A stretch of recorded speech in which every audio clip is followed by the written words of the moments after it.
there are two ideas that just jump out at me because of the scripture today. The first one connects with the world of realty. Did anybody here sell homes or properties? Anybody? Well, if you do, you know this. What are the three things that make the value of a property the greatest? The three things. Yeah, location, location, location. Right? It's true. I grew up in an area like this when I was 14 and moved up against the Hollywood Hills on the North Hollywood side, a couple blocks away from the base of the hills. And when I looked out and saw the lights, on the hill, it reminds me of this area so much. It was like coming home when I got here. And when I go around the parish, I look at some very, very old homes, little bungalows, and I know they're selling for $1 million. Bungalows. Because of the location. It's just incredible area. Well, that word jumped out at me because of the location of this gospel passage today. Without looking, does anyone know what chapter it comes from in Matthew? You won't guess. Chapter 11. It's almost dead center. And it follows a very beautiful structure in Matthew. He was very clever how he wrote this.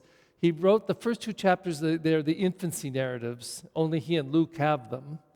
And then he does this big preaching, the Sermon on the Mount, and all kinds of preaching.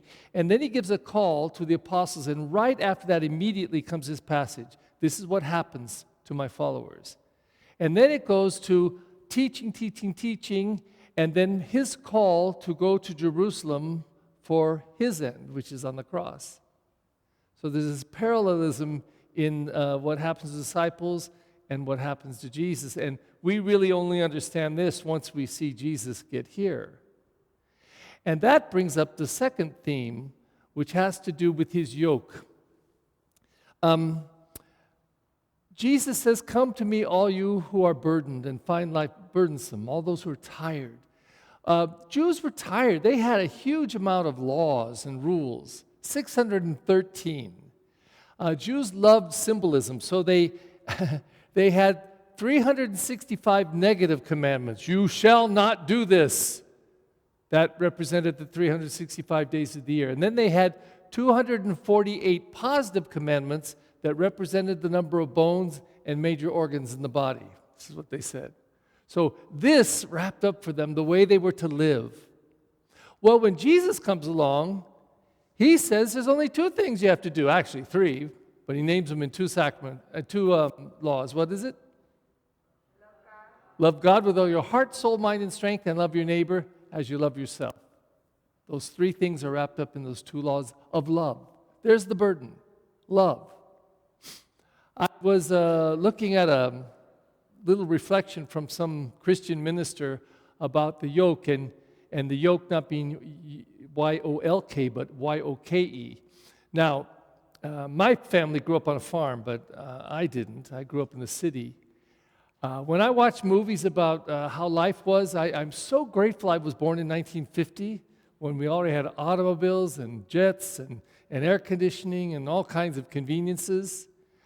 If you were born in 1850, oh my God, to get from here to there was a carriage, and to care for the carriage and the horses, to clean the horses afterward. And if it was 1750, oh God, it was even worse.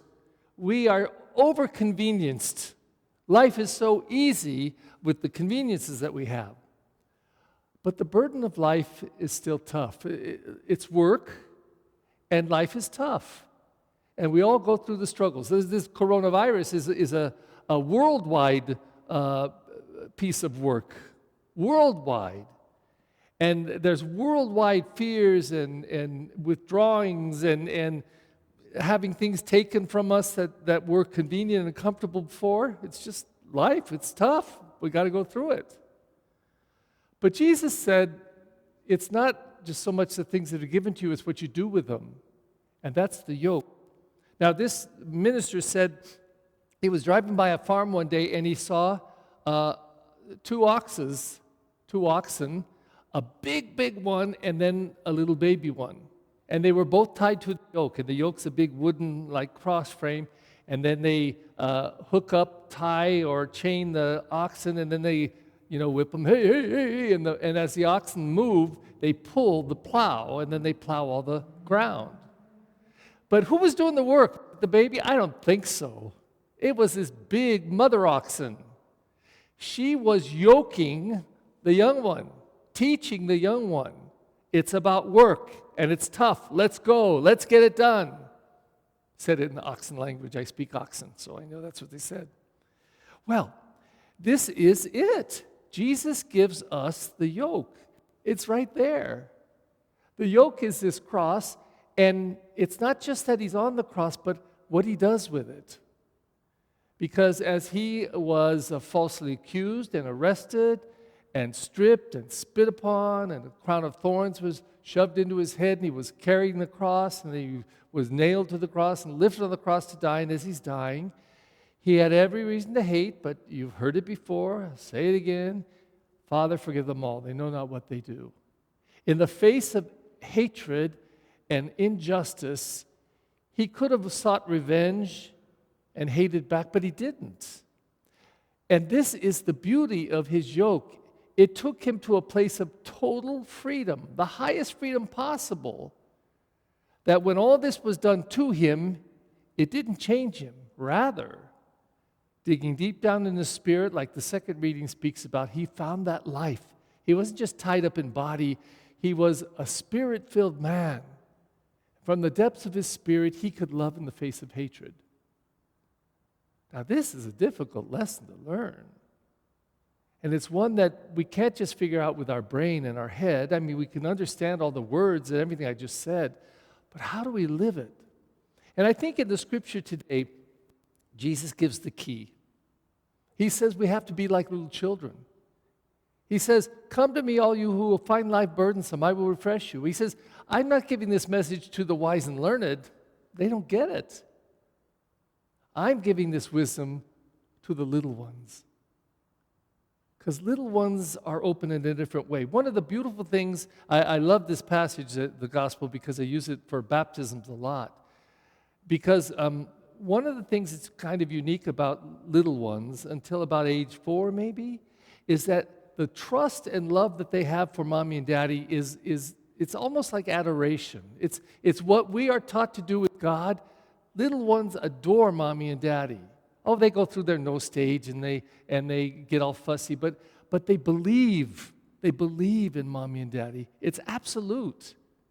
Their love for mommy and daddy is unique and special. And we're told many a time that we have to be like that with God, with Jesus, with the Father. Like a little child who trusts and believes mommy and daddy, that we trust and believe what God our Father speaks through his Son Jesus. And we come at it. We come at the wisdom that he gives us like little children, ready to take it in and listen. Even if we understand it or don't understand it, we say, Jesus, you said it. You did it. It must be so. Jesus, because you said it, you did it, I want to do the same.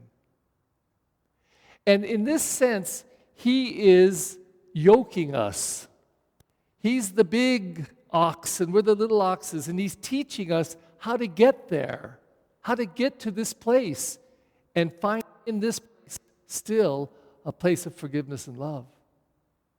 And when we get it, not just with the head, that's the easier part, but to get it in our heart and soul, in our spirit, so that when we do it and live it, even if not perfectly, not every time, but when we become convinced of it in heart and soul and spirit and begin to live it, we then become the big oxes, and we're passing it on to the little ones, the children who are going into our faith. And the goal of it is, or the fruit of it, however you want to see it, is that if we do it deep in our spirit, we find life. I know whenever I reflect on the cross and when I think of the suffering that Jesus went through to get there, the incredible suffering, and not just the physical, was horrific, but the rejection, and the rejection of his word and his teaching, his total rejection, that he could find freedom and life by loving and forgiving. That's the yoke. And when we live that yoke, He says we will find life and we will give life.